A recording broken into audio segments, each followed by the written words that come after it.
The monitoring room had 7 screens and 1 folding chair. That was it. I sat there staring at empty hallways while the terminal went quiet around 2 in the morning, and the only sound was the hum from the desktop tower under the desk. The screens were old Dell monitors, probably 10 years out of date, arranged in 2 rows on a plywood shelf someone had bolted to the wall. 4 on top, 3 on the bottom. Each one showed a different camera feed from Concourse B gate waiting areas, the main corridor, a janitor's closet, a break room with vending machines. The room itself was maybe 8 feet by 10. Cinderblock walls painted that flat beige color you see in government buildings. No windows. 1 door with a deadbolt that locked from the outside. There was a phone on the desk, the old kind with a coiled cord, and a binder full of blank logging sheets. A pen chained to a metal clip. Someone had left a can of Red Bull on the shelf between 2 monitors, half empty and probably weeks old. I'd been sitting there for about an hour. My shift started at midnight and ran until 8 in the morning. 8 hours of watching cameras in a locked room. The pay was $22 an hour, which beat the $15 I was making at the warehouse in Commerce City. That was the main thing. The money was better, and I didn't have to lift anything. The job came out of nowhere. I got an email 3 weeks back from an address I didn't recognize.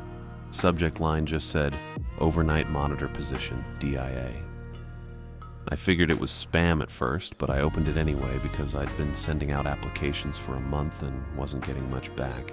The email was short. Said they needed someone for overnight monitoring work at the airport, contractor role through Allied Universal, background check required, start date flexible. There was a phone number at the bottom. I called it the next day. A woman answered and asked if I could come in for an interview that afternoon. I said sure. She gave me an address for an office park off Tower Road, which wasn't even near the airport. I drove out there in my cousin Cody's Honda because my car was still in the shop. The office was in one of those low brick buildings with tinted windows and no sign out front. Inside, it smelled like old carpet and burnt coffee. The woman who interviewed me was maybe 50, gray hair, reading glasses on a chain. She didn't introduce herself, just had me fill out some paperwork and asked if I had any issue working alone overnight. I said no. She asked if I was comfortable with computers. I said yeah, basic stuff. She nodded and said they'd run the background check and let me know in a few days. 4 days later, I got another email. Said I was cleared to start and to show up at the airport the following Monday at 11:30 at night. There was a staff entrance to use and a name to ask for, Kaylee Ruiz. The email also said I'd get my badge and orientation on the first night. So that's how I ended up here. I showed up Monday night with my ID and the printout of the email. Went through the staff entrance on the south side of the terminal, which was just a metal door next to the loading docks. A guy in a TSA uniform checked my ID and made a call, then told me to wait. 10 minutes later, Kaylee showed up. She was maybe 5.5 feet tall, wiry build, sandy blonde hair pulled back tight in a bun. She wore a dark blazer and slacks and had a lanyard with about 6 different key cards clipped to it. Pale blue eyes. Didn't smile. She looked at me for a second, then handed me a badge in a plastic sleeve. It had my name printed on it and a photo they must have pulled from my driver's license. Said Allied Universal Contractor across the top.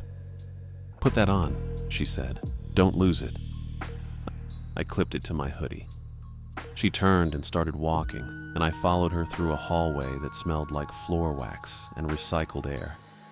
We went past a break room, a storage closet, a door marked electrical, and then she stopped at another unmarked door and used one of her key cards. The lock buzzed and she pushed it open. That was the monitoring room. "This is where you'll be," she said. She stepped inside and I followed. The space was tiny. She gestured at the screens. 7 feeds, Concourse B only. You're logging activity from midnight to 8, nothing complicated. I looked at the monitors. Most of them showed empty hallways. One had a guy in a green safety vest mopping near a gate. Another showed the vending machine room, nobody in it.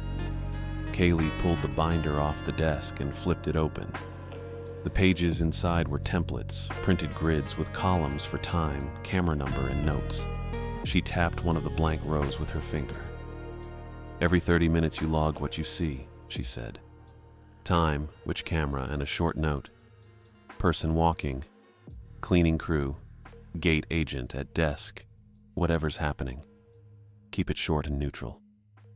"Okay," I said. She flipped to a page that had examples written in. The handwriting was neat, kind of cramped. 0130, camera 4, cleaning crew, 2 persons, moving east. 0200, camera 6, empty. 0230, camera 3, passenger at gate, seated. "Like that," Kaylee said. "Don't write a novel. Don't add opinions, just what you see." "Got it." She closed the binder and set it back on the desk. Then she pulled the folding chair out and sat down, so I just stood there next to her. She clicked the mouse, and the desktop monitor in the middle lit up. It showed a login screen. She typed in a username and password, both too fast for me to catch, and a basic interface opened. Just a grid of the 7 camera feeds, same as what was on the monitors, plus a menu bar at the top. "You won't need to touch this," she said. "The feeds run automatically. If one goes down, don't mess with it. Call me." She pointed at the phone. "My number's taped to the base." I glanced at the phone. There was a strip of masking tape on the bottom with a 10-digit number written in marker. "Okay," I said. Kaylee leaned back in the chair. She looked bored. "You'll get maybe 3 people on a good night. Cleaners, mostly. Sometimes a gate agent prepping early, sometimes nobody. It's quiet." "Sounds easy enough." "It is." She paused. "But there are rules." That's when her tone shifted. Just a little. She sat up straighter and looked at me, and her voice went flat, professional. "You don't leave this room during your shift," she said. "For any reason. There's a bathroom across the hall. You use it before midnight or after 8. Not during."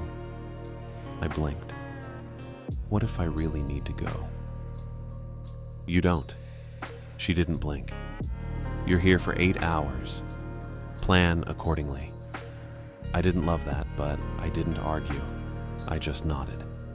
"Second," she said, "you don't call airport police. If you see something that looks like a problem, you call me first. I decide if we escalate, not you." "What kind of problem?" "Anything. Someone who shouldn't be there. Someone acting strange. Anything that makes you think twice. You call me, I handle it." "Okay." Third, you don't save anything from the feeds. No screenshots, no photos of the monitors, no printing, no copying files. The footage stays in the system. If I find out you tried, you're done.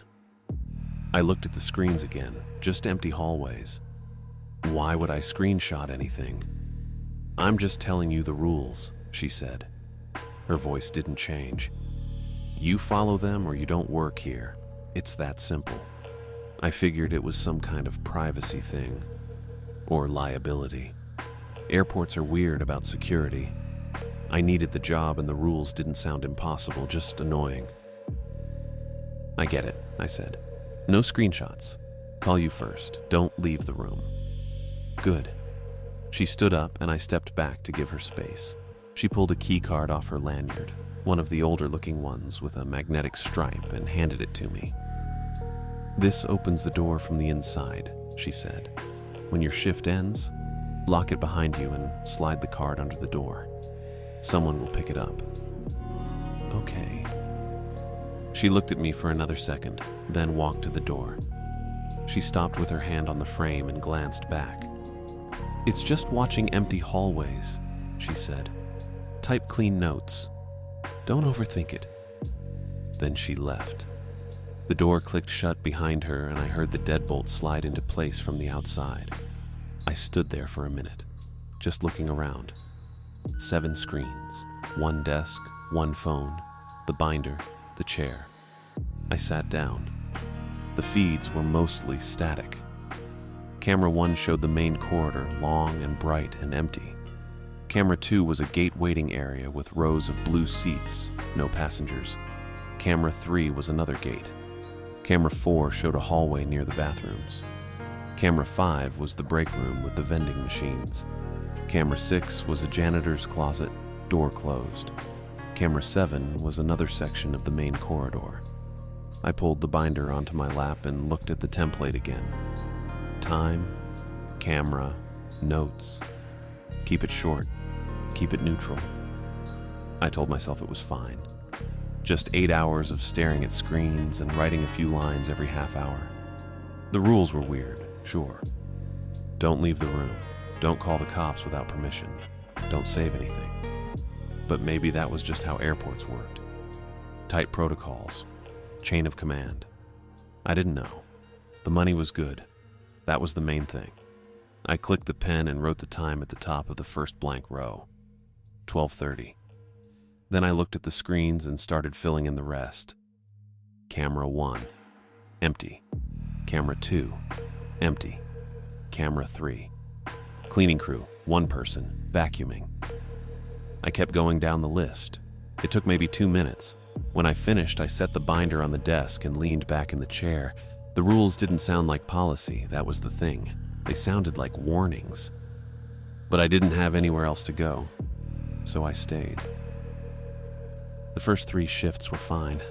Kind of boring, honestly. I showed up Tuesday night at 11:30, got buzzed through by the same TSA guard, walked the route I'd memorized from Monday, and locked myself in the monitoring room for 8 hours. Camera 1 showed the main corridor.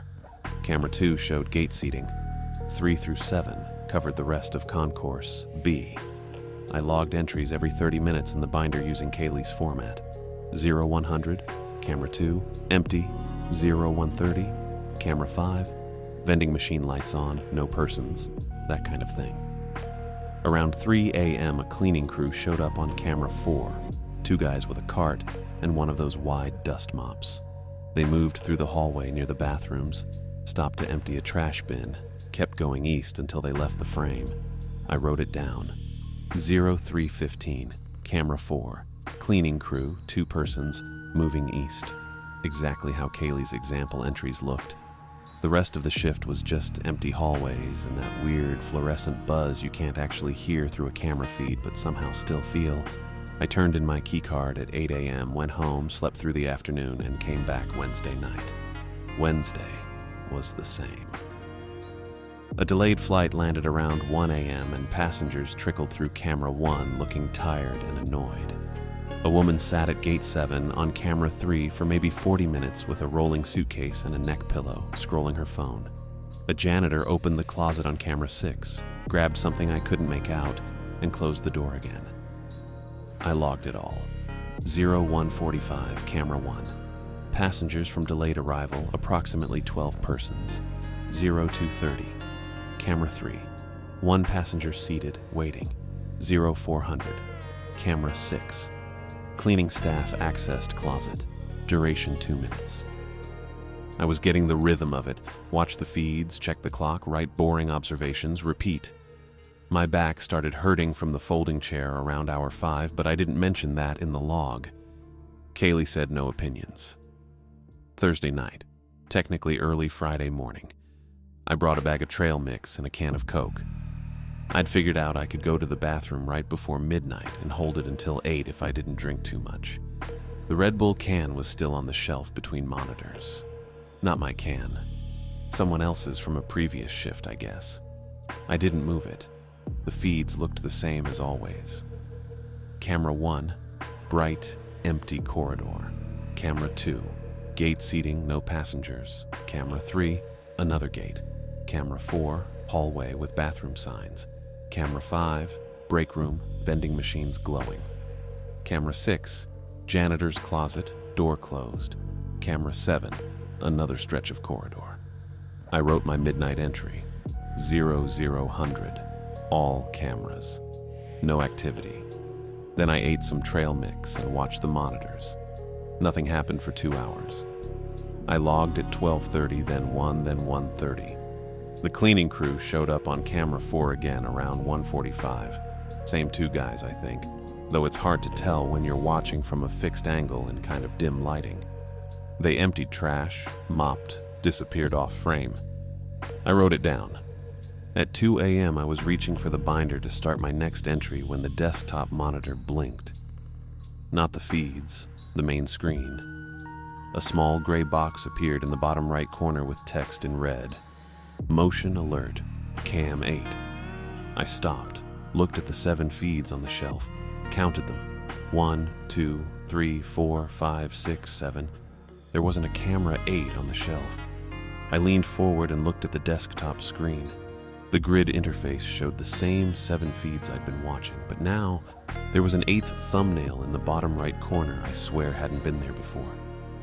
The label underneath said, Cam 8, Service Corridor B Train.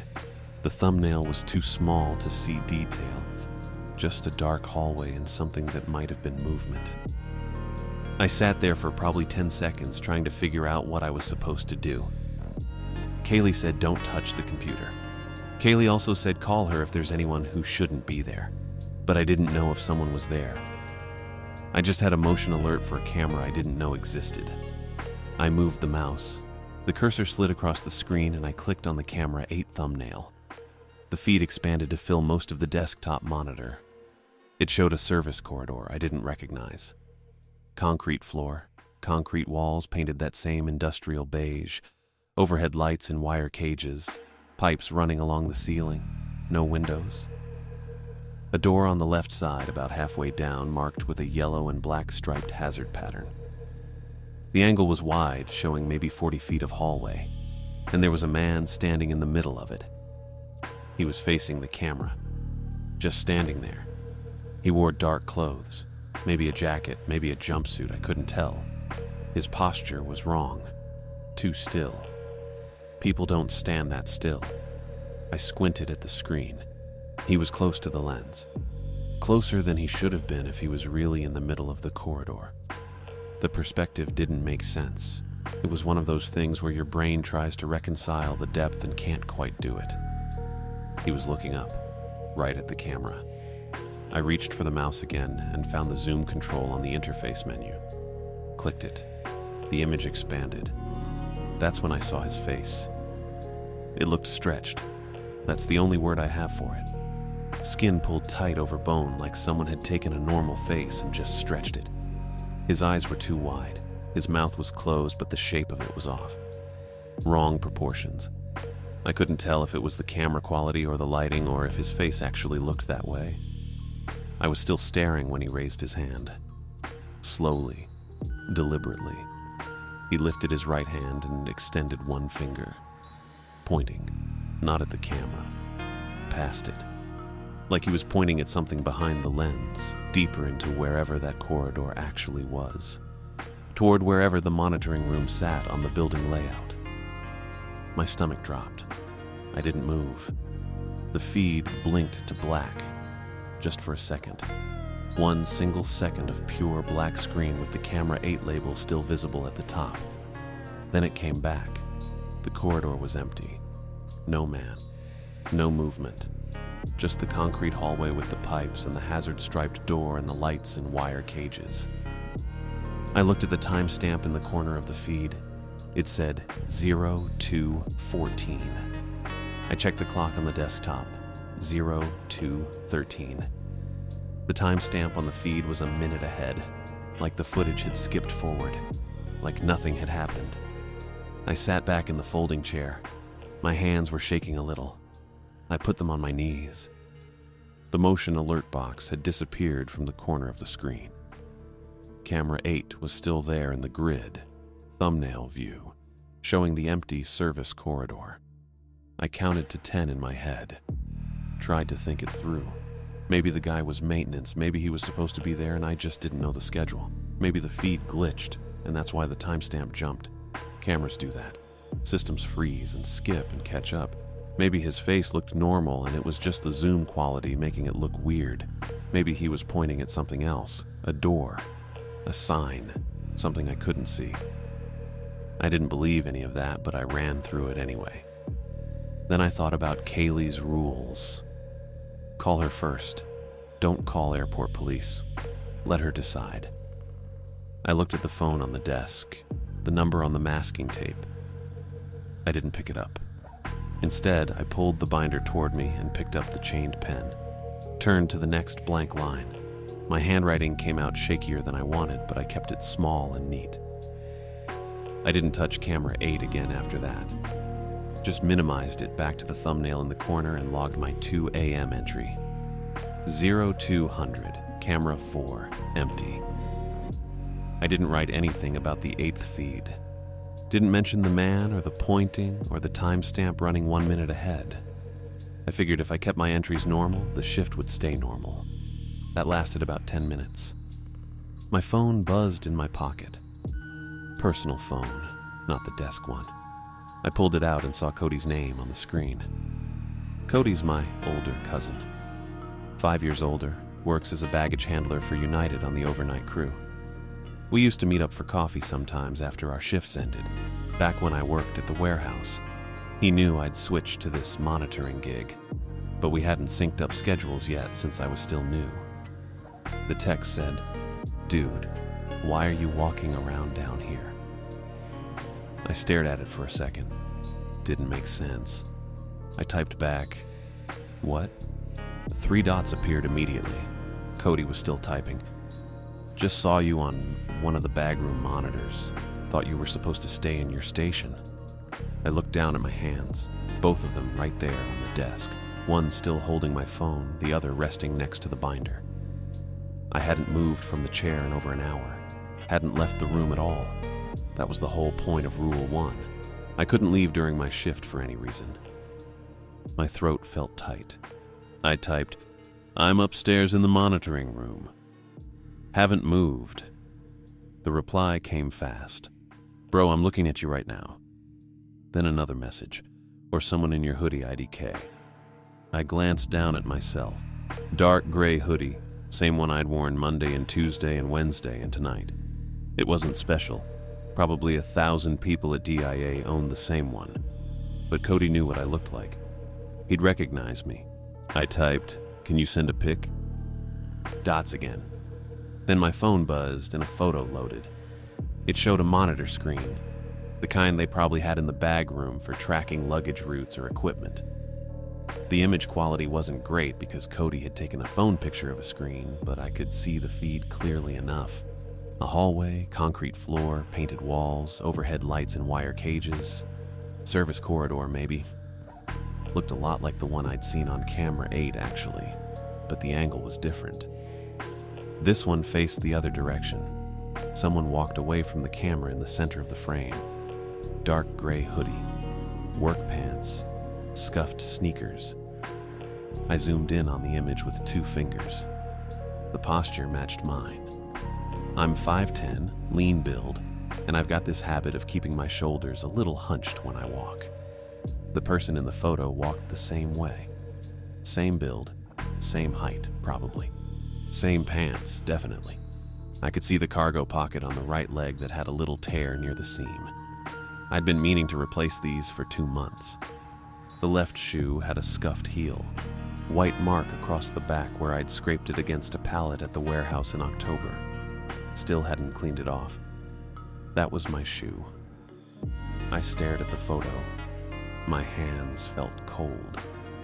The figure's head was turned, looking back over its right shoulder toward the camera. Not all the way around, just far enough that you'd expect to see a profile. Cheekbone, maybe. Part of the jaw. But the angle was wrong. The head had rotated too far for the shoulders, and where the face should have been, there was just a pale blur. No features, no definition, just flat white, like someone had smudged out a photo in post. I zoomed in further, the image pixelated, but I could still make out the edges. The blur didn't look like motion blur. It looked deliberate, smooth, wrong. My phone buzzed again. Another text from Cody. "That you or not?" I didn't know how to answer that. I looked down at my legs under the desk. Same cargo pants, same scuffed sneakers. I lifted my left foot and checked the heel. White scrape, exactly where it should be. I was sitting in the monitoring room. I hadn't left. I'd been locked in since 11:30. but someone wearing my clothes and my shoes was walking around a service corridor somewhere in the airport. I typed, "Where's that camera?" Cody's reply took a minute. IDK man, one of the B concourse service halls, I think. Feed just cycled off now. I looked up at the desktop monitor. Camera 8 still sat in the bottom right corner of the grid. The thumbnail showed the empty corridor. Same concrete walls, same wire cage lights, same hazard striped door on the left. I checked cameras 1 through 7 on the shelf monitors, all still showing Concourse B public areas, main corridor, gates, bathrooms, break room, janitor closet. Nothing had changed. My chest felt tight. I should have called Kaylee right then. That was rule 2. Any problems, anyone who shouldn't be there, anyone acting strange, call Kaylee first. Let her decide whether to escalate. But what would I even say? My cousin saw someone on a baggage room monitor who looked like me, but I'm still in the monitoring room. And also 10 minutes ago I saw a man on an 8th camera feed that shouldn't exist. That sounded insane. That sounded like I was making things up or trying to get attention or couldn't handle the job. And Kaylee had been clear. No novels, no opinions, just observations. Except I didn't have observations. I had a photo on my phone and a weird feeling in my gut and a camera feed I wasn't supposed to be seeing. I looked at Cody's photo again, the figure in my hoodie, the wrong angle of the head, the blurred face. I knew I should drop it. I knew that was the smart move. Whatever this was, glitch, prank, coincidence, it wasn't my problem. My job was to log activity on 7 cameras and stay in my chair for 8 hours. That was it. But I kept staring at the scuffed heel on that left shoe. That was mine. I knew it was. And if that was mine, then I needed to know what the hell was going on. Not because I wanted to get involved, not because I thought I could fix it, but because I needed proof. I needed something concrete I could point to and say, this happened, this is real, I'm not imagining it. That's always been my problem. I fixate. I get stuck on details and I can't let them go until I've figured them out. It's good for pattern recognition. It's terrible for knowing when to walk away. I zoomed in on Cody's photo one more time, focused on the blurred face, the wrong proportions, the too far turn of the head. Then I took a screenshot. I didn't think about it. Just pressed the side button and volume up at the same time and heard the shutter sound. The image saved to my camera roll automatically. My plan, if I even had one, was to show it to Kaylee. Not tonight, maybe, but soon. I could tell her Cody sent it to me, ask if she knew what camera it was from, keep it casual. I wouldn't mention camera 8 or the man pointing or any of the weird stuff. Just show her the photo and see what she said. No airport police, no official reports. Just a question between contractor and supervisor. That felt manageable. That felt like I could control it. The screenshot finished saving. A little preview thumbnail appeared in the bottom left corner of my screen for half a second, then vanished, and the room shifted. I don't know how else to describe it. The monitoring room moved, not physically. The walls didn't shake. The floor didn't tilt. But something changed in the space around me. The air felt heavier. The light from the monitors looked dimmer, or maybe farther away. The hum of the desktop tower under the desk got quieter, like someone had turned the volume down on the whole room. My ears popped, just a little, like I'd gone up an elevation too fast. I sat completely still in the folding chair, phone in my right hand, left hand flat on the desk next to the binder. My heart kicked hard against my ribs.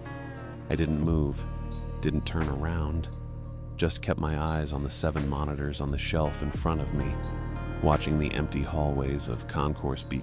Camera 1, main corridor, bright and empty. Camera 2, gate seating, no passengers. Camera 3, another gate, blue chairs, no one there. Camera 4, hallway near bathrooms, quiet. Camera 5, Break room, vending machines humming under fluorescent lights. Camera 6. Janitor's closet, door closed. Camera 7. Another corridor section. Nothing. Everything looked normal. Everything looked exactly the same as it had 5 seconds ago, but the room still felt wrong. I lowered my phone slowly and set it on the desk. My hand was shaking a little. I curled my fingers into a fist to stop it, then uncurled them and pressed my palm flat against the plywood surface. The desktop monitor sat in front of me, grid interface still open. 7 camera thumbnails arranged in their usual positions. And in the bottom right corner, camera 8. Service corridor. Empty. Timestamp reading 0226. The desk clock read 0225. Still 1 minute ahead. I kept my eyes on the feeds and waited for something else to happen. The building hum changed. I'd been hearing it the whole shift without really noticing. Background noise, HVAC or air handlers or whatever keeps the concourse pressurized. It had been steady and distant, easy to tune out. Now it got louder and closer, not like something turning on, more like it was moving through the walls toward me. I could feel it in my chest, low and uneven, vibrating through the folding chair and up my spine. The kind of sound you don't just hear, you feel it in your teeth. I kept my eyes on the 7 shelf monitors. Camera 1 still showed the main corridor, empty and bright. Camera 2 showed gate seating. Camera 3, another gate with blue chairs. 4 through 7, the rest of Concourse B. Nothing moving, nothing wrong. The hum kept building. I pressed my palm flat against the desk and felt it thrumming through the plywood. My phone sat next to my hand with Cody's photo still on the screen. The figure in the hoodie walking away. The head turned too far. The blank space where the face should have been. I should have deleted it right then. Probably. Camera 1 blinked black. Just for a second. The feed cut to a black screen with the label Cam 1 Main Corridor still visible in the corner, then snapped back. The man was there, not in the corridor anymore, right up against the lens. His face filled the frame, stretched tight over bone, skin too pale and eyes too wide, and mouth closed in that wrong way that didn't match the proportions. He was so close the glass fogged at the edges of the feed, little condensation rings spreading from where his breath hit. I stopped breathing. He didn't blink, didn't move. Just stared into the camera with his face pressed against it like he was trying to see through to the other side. To me. I pulled my hand off the desk. The hum was still there, louder now, and I could hear it layered. Multiple tones overlapping, some higher, some lower. Not mechanical, not quite. My phone buzzed against the plywood and I flinched hard enough the chair scraped backward an inch. Text from Cody. "You good?" I didn't answer. I was still looking at camera 1. The man's face hadn't moved. The fog on the lens spread a little more, then stopped. I needed to call Kaylee. Rule 2. Call her first. But I couldn't figure out how to explain this without sounding like I'd lost it. And I still had Cody's photo saved on my phone, which broke Rule 3 if anyone found out. I turned to the desktop monitor instead. Clicked into the interface menu. Took me a second to find it, but there was a chat function buried under a tab labeled Internal Comms. I'd seen it during the first shift, but Kaylee hadn't mentioned it, so I'd figured it wasn't for me. I clicked it open. A small window popped up with a contact list. Just one name. Kaylee Ruiz. I typed fast, hands shaking enough I had to backspace twice. "Hey, something weird on camera 1. Can you check the feed?" I didn't mention the man. Didn't mention the fog, or the face, or the fact that he'd been in the service corridor on camera 8 first. Definitely didn't mention the screenshot, or Cody, or the figure in the baggage hall. The message sat there for maybe 10 seconds. Then 3 dots appeared at the bottom of the chat window. She was typing. Her response came through fast. Eyes on feeds. Stop using phone. Do your job. That was it. I stared at the message. She hadn't asked what I saw, hadn't said she'd check it, just told me to stop using my phone and watch the monitors. I glanced at camera 1. The man was still there, face pressed against the lens, fog spreading. I couldn't tell if he was looking at me or through me or at nothing. His eyes didn't track. They just stayed fixed and wide and wrong. I set my phone face down on the desk, kept my eyes on the feeds. Camera 2, gate seating. Empty blue chairs under fluorescent lights. Camera 3, another gate, same setup, no passengers. Camera 4, hallway near the bathrooms, long and bright, and a chair moved. Not on camera 4, on camera 5. The break room. I hadn't been looking directly at it, but I caught the movement in my peripheral vision and my eyes snapped over. There was a folding table in the corner near the vending machines with 2 chairs pushed in. One of the chairs was rotating, slow, deliberate, like someone was turning it with their hand, except there was nobody there.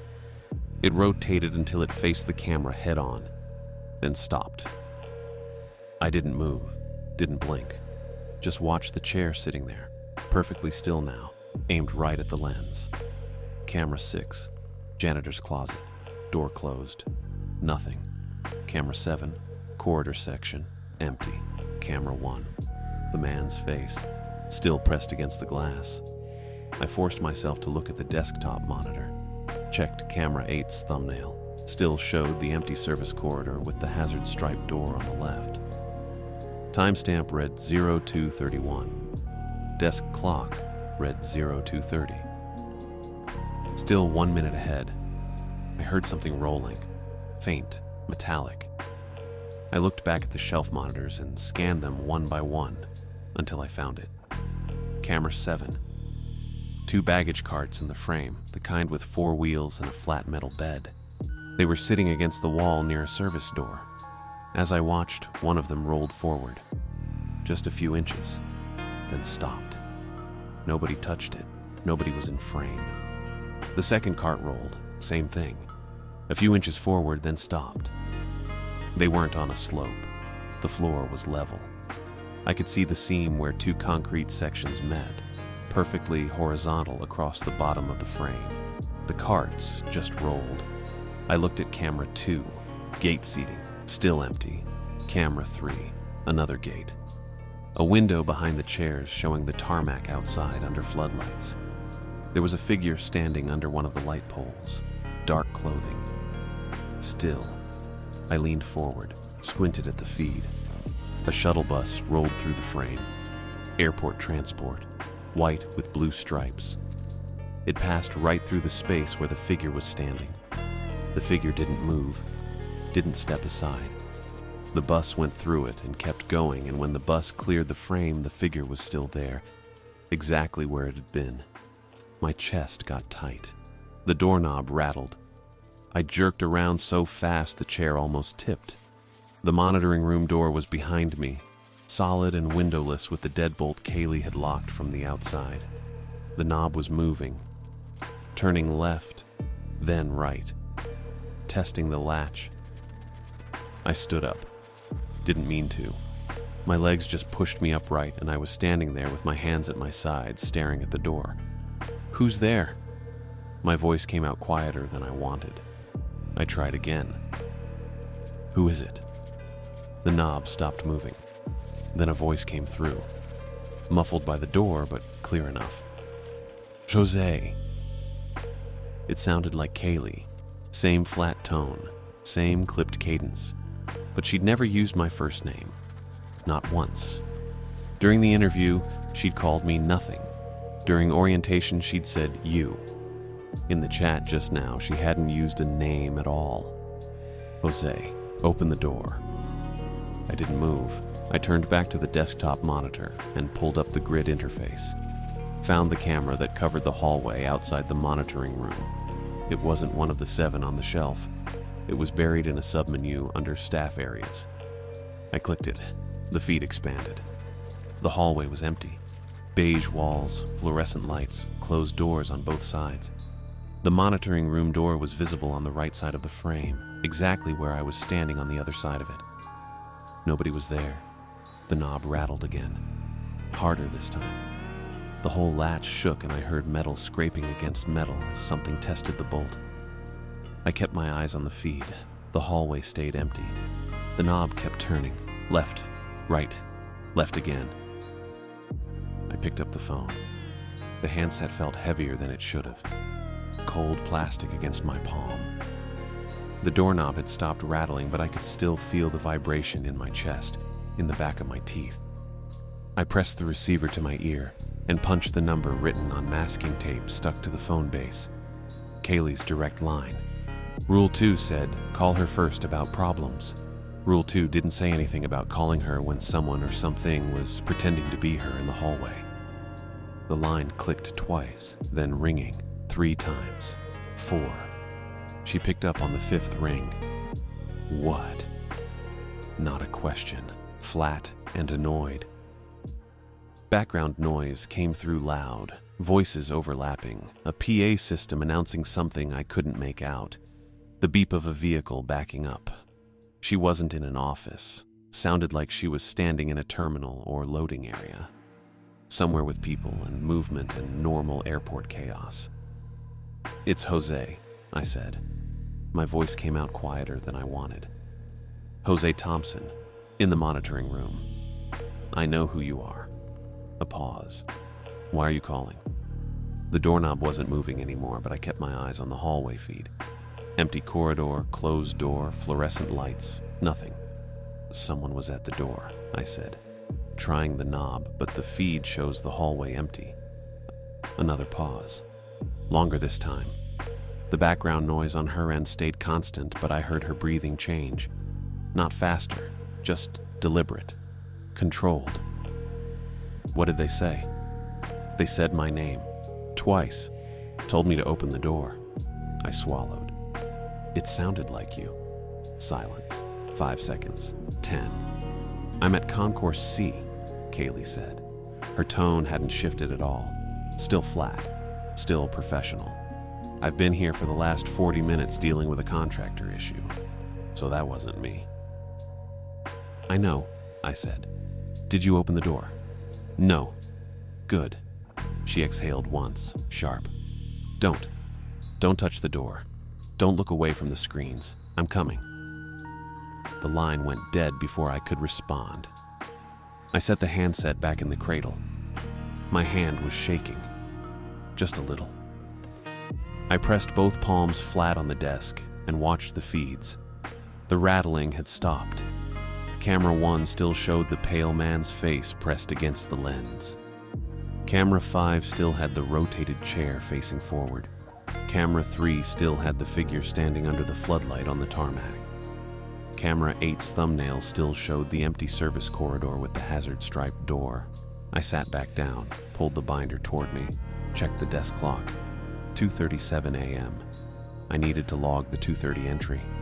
Keep it routine, keep it normal. That was the job. I opened the binder to the next blank line and picked up the chained pen. The line wasn't blank. I blinked, set the pen down, leaned closer.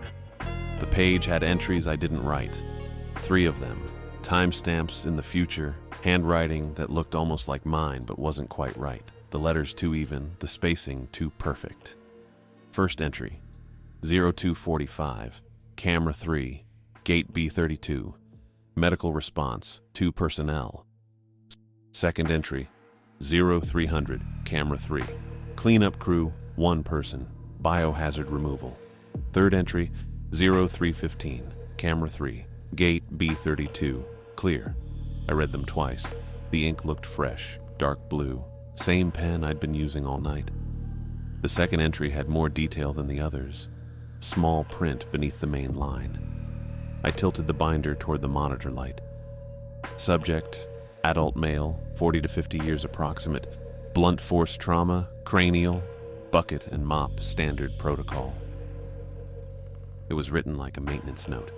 Neutral, procedural, the kind of thing you'd log if you were cleaning up a spill or replacing a light bulb. I checked camera 3 on the shelf monitors. The feed showed gate B32, blue chairs in rows, tall windows looking out onto tarmac, jetway door closed. The figure I'd seen earlier under the floodlight was gone. A person walked into frame from the left. They wore a reflective yellow vest over dark clothing, pushed a yellow mop bucket on wheels. The bucket had a wringer attachment and a gray mop handle sticking up at an angle. Standard janitorial setup. The person moved slow and steady across the tile in front of the gate seating. I leaned forward, clicked the desktop monitor, expanded camera 3 to full screen. The person's vest had a patch on the back, white text on dark fabric. I zoomed in. Visitor. Not Allied Universal, not DIA facilities, just visitor. The person stopped near the windows, turned to face the camera. They looked directly into the lens, stood there, didn't move. I couldn't make out the face clearly. The angle was wrong and the lighting washed out details. But the proportions seemed fine. Normal build, normal posture. They raised their right hand. They were holding a laminated badge. Same size and shape as mine. Same blue and white Allied Universal template. They held it up so the camera could see. I zoomed further. The photo on the badge was mine. Same driver's license picture they'd pulled for my ID.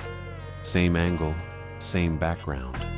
The name underneath wasn't mine. It said, Jose Tomspawn. One letter off. The P and S switched. I stared at it. The person held the badge steady. 5 seconds. 10. Then lowered their hand, clipped the badge back to their vest, and turned away. They pushed the mop bucket toward the jetway door. The wheels rolled smooth and silent across the tile. No squeak, no rattle, no sound at all. They moved out of frame. Camera 3 went back to showing an empty gate. I minimized the feed, checked the binder again. The entries were still there.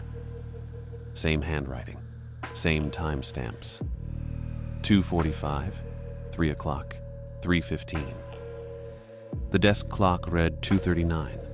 Footsteps in the hallway, fast and purposeful. A keycard beeped. The deadbolt slid back with a heavy metallic click. The door opened. Kaylee stood in the doorway. Sandy blonde hair still in a tight bun. Dark blazer. Lanyard with keycards. She looked exactly the same as when I'd last seen her. No sweat. No hurry. Breathing normal. She stepped inside and closed the door behind her, locked it, turned to face me. "You called," she said. "Yeah. Good." She walked to the desk, looked at the monitors. Her expression didn't change. "Show me what you saw." I pulled out my phone, unlocked it, opened the camera roll. Cody's photo was there. The one he'd sent, showing the figure in my hoodie walking away with the head turned too far and the face blank. The screenshot I'd taken wasn't. I scrolled up, scrolled down, checked recently deleted, checked albums. Nothing. The folder was there. The timestamp was there. October 24th, 2:32 a.m. The image was gone. I opened the folder. It showed a gray square. No preview, no file size, just empty space where the screenshot should have been. I took a screenshot, I said, of the photo Cody sent. It's saved. I saw it save. Kaylee looked at my phone, looked at me, and now it's not there, she said. The folder's still there. The time's still there. But the image is gone. She nodded once, pulled the folding chair out and sat down, gestured for me to stay standing. "That's the problem," she said. I waited. "Not the missing image," Kaylee continued. Her tone stayed flat, professional, like she was explaining policy. "The emptiness, that's what it wants." I didn't say anything. She leaned back in the chair, folded her hands in her lap. "Something moves between images, between frames. You don't see it because it's not in any single moment. It's in the gap, the space where one thing becomes another." She paused. You saved a frame. You pulled one moment out and held it still. That gave it a place to stand. My throat felt dry. What is it? Doesn't matter what you call it. She looked at the monitors. Camera 1 still showed the pale face pressed against the lens. Matters what you did. You took something that shouldn't be still and you made it permanent. Now it has an anchor. I didn't mean to. Doesn't matter. She cut me off. You did it, so now you fix it. I stared at her. How? You return what you saved. Kaylee stood, pulled a key card from her lanyard, different color than the others, dark red plastic instead of white. You overwrite it, put something else in that space, push it back out. I don't know how to do that. I do. She walked to the door, unlocked it, looked back at me. There's an IT closet near the B-train platform, equipment room. You're coming with me. I looked at the monitors, at the binder with entries I didn't write, at my phone showing an empty folder. You said I can't leave the room during my shift, I said. Kaylee's expression didn't change. You already broke that rule when you saved the image. Now we're fixing it before it gets worse. She held the door open. Let's go. I followed Kaylee out. Staying alone in that room felt more dangerous than whatever waited in the hallway. She'd unlocked the door, she'd come when I called, and she knew something I didn't. That was enough. She stepped through the doorway and turned left without looking back. I grabbed my phone off the desk and went after her. The hallway stretched longer than I remembered. Not dramatically, not obviously, just wrong. The distance between our door and the break room at the far end looked like it had added another 20 feet, maybe 30. The fluorescent lights overhead stayed steady except for the exit sign at the end, which flickered in a slow, deliberate rhythm. On, off, on, off, too even to be a dying bulb. Kaylee walked fast. Her shoes made sharp clicks on the linoleum, and her lanyard swung slightly with each step. She didn't look back at me, didn't check if I was keeping up. I kept 3 feet behind her and watched the doors we passed. Electrical, storage, break room, all closed. The hallway smelled like floor cleaner and something metallic I couldn't place. My phone buzzed in my hand. I glanced down. Text from Cody. Cops here asking questions. I kept walking. Typed back with one thumb. What kind of questions? 3 dots appeared immediately. Bag room. They want to see your badge, asking if anyone else uses your ID. What's going on? I stopped walking. Kaylee kept going for another 5 steps before she slowed and turned her head slightly, not all the way around, just enough to show she knew I'd stopped. Keep moving, she said. I looked at the text again. Airport police. Asking about my badge. Asking if anyone else uses my ID. Not asking if I was okay. Not asking where I was. Asking if someone else was using my credentials. I looked up at Kaylee. She stood under the flickering exit sign now, 15 feet ahead, facing forward. You're not helping me, I said. She didn't answer right away. Then she turned fully, and her expression hadn't changed. Still flat, still professional. I'm the only one who can undo this, she said. But you need to move, now. I didn't believe her, not entirely, but I also didn't have another option, so I started walking again. We passed another door on the left, janitor closet. The same one from camera 6, I thought, though I wasn't sure.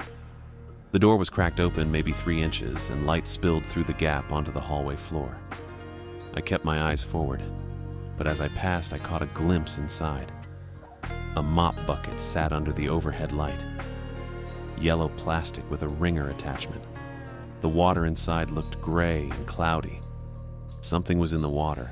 I only saw it for half a second as I moved past the gap, but the shape was clear enough. Round, pale, submerged face up just below the surface with the features blurred by the dirty water, but the eyes open. Definitely open. I kept walking, didn't stop, didn't look back, didn't say anything. Kaylee was still ahead of me, and she'd said she was the only one who could undo this. So I followed. The hallway ended at a T-junction. Kaylee turned right and stopped in front of another unmarked door. She pulled a keycard from her lanyard, not the one she'd used for the monitoring room, a different one, and swiped it through the reader mounted on the wall. The light turned green, the lock buzzed. She pushed the door open and stepped inside without holding it for me. I caught it before it closed and followed her in. The room was small, maybe 6 by 6 feet. White tile on the walls, white tile on the floor, single fluorescent panel in the ceiling. No servers, no equipment, no desk or shelving, just a mirror. It covered the entire back wall, floor to ceiling, frameless and clean. The kind you'd see in a bathroom or a dance studio. The fluorescent light reflected off the surface and made the whole room feel too bright. Kaylee stood to the left of the doorway with her back against the tiled wall. She looked at me, then nodded toward the mirror. "Look into it," she said. I stayed near the door. My reflection stared back at me from across the small space. 5'10", lean build, dark hoodie, work pants. My face looked pale under the fluorescent wash. Behind me in the reflection, the open doorway showed the hallway and the flickering exit sign. And behind my left shoulder, standing just inside the room between me and Kaylee, was the man with the stretched face. He stood perfectly still. Same dark clothing, same 2 wide eyes, same wrong proportions in the mouth and jaw. His right hand hung at his side, fingers slightly curled. The mirror surface near his face looked fogged, like breath on cold glass. I didn't turn around. I kept my eyes on the reflection. Kaylee's reflection showed her standing against the wall watching me. Not watching him, just me. "The saved image," she said quietly. "It has to be seen by the right side. That's how you close it." I didn't understand what that meant. Right side of what? Close what? I pulled my phone out of my pocket. Kaylee's eyes flicked to it and her expression tightened slightly. "Don't." I opened my messages, found Cody's thread. The photo was still there. The hooded figure walking away down the service corridor, head turned too far, face a pale blur. I held the phone up toward the mirror. The stretched-faced man's reflection snapped toward the screen. Not smoothly, just instant reorientation. Like a jump cut, his head now angled down at the phone in my hand. The fogging on the mirror spread. I turned the phone face down on my palm and slammed it against the edge of the door frame. The screen didn't break on the first hit, just a hairline crack in the corner. I hit it again, harder against the metal frame. The glass spiderwebbed. Third hit and the screen went black.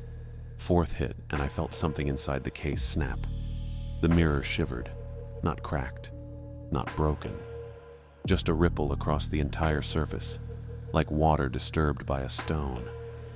The stretched-faced man's reflection snapped toward the broken phone again, and this time his mouth opened.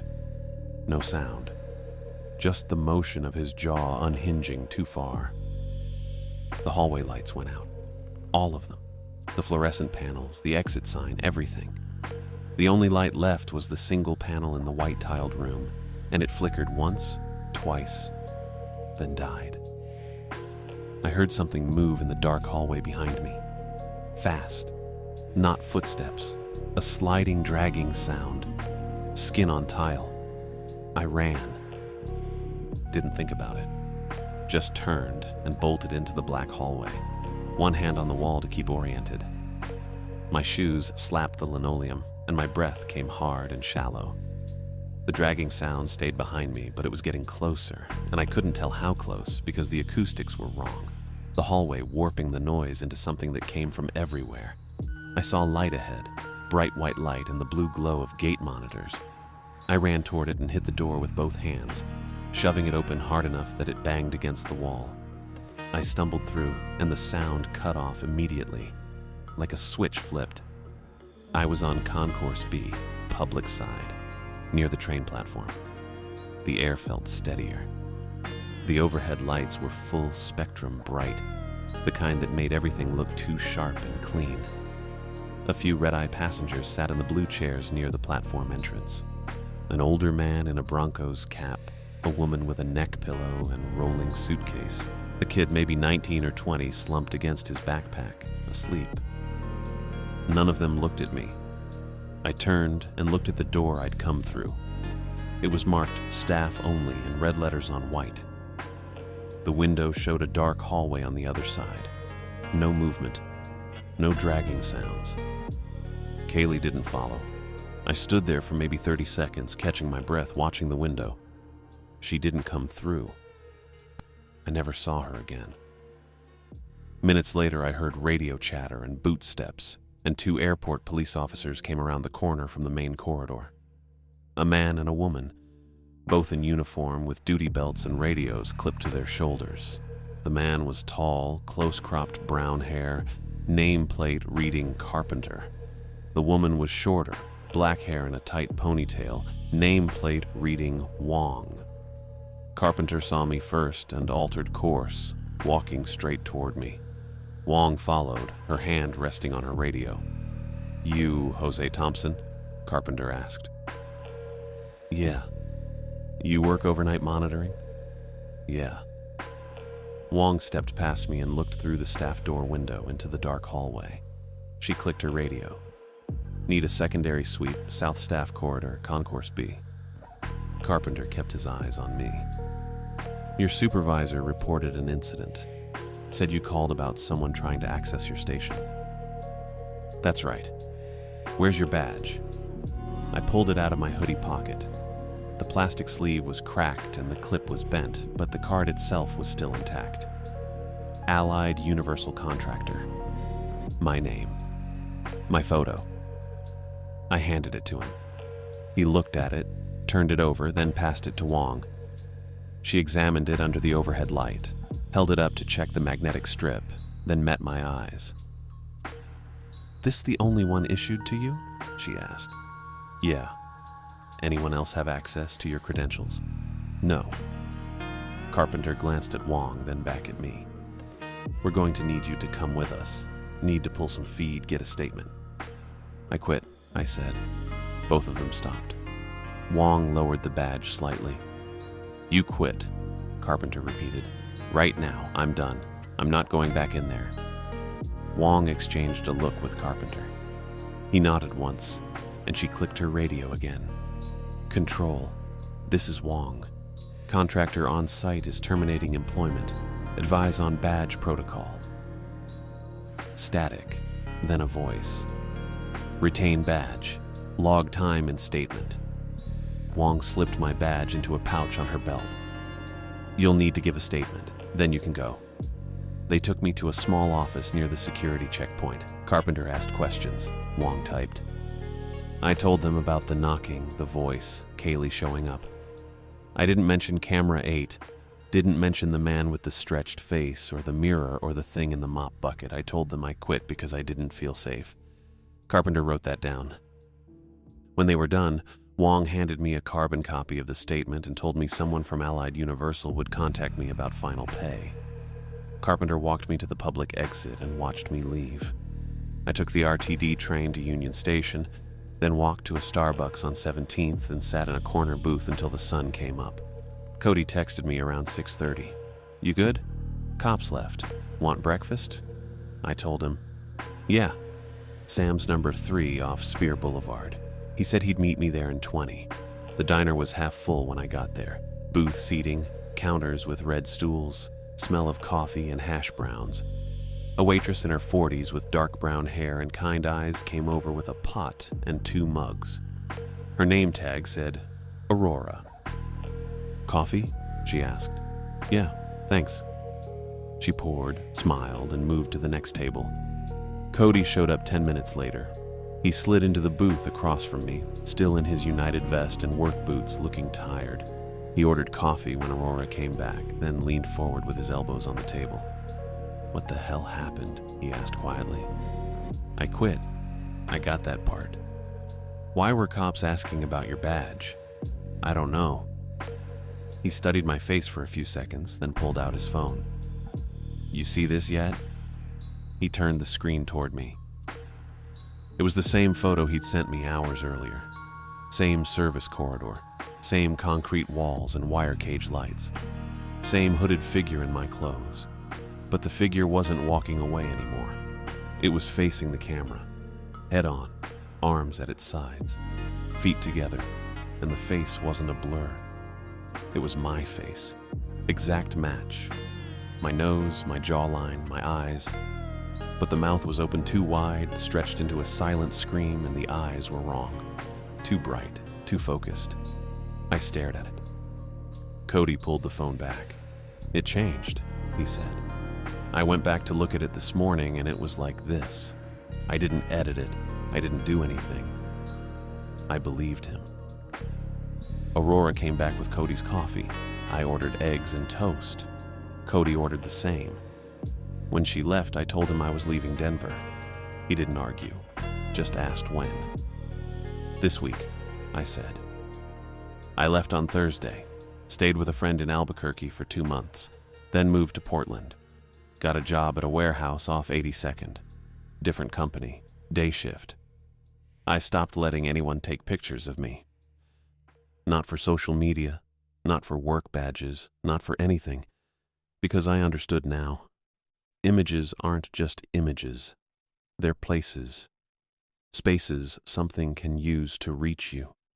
And I wasn't giving it another way in.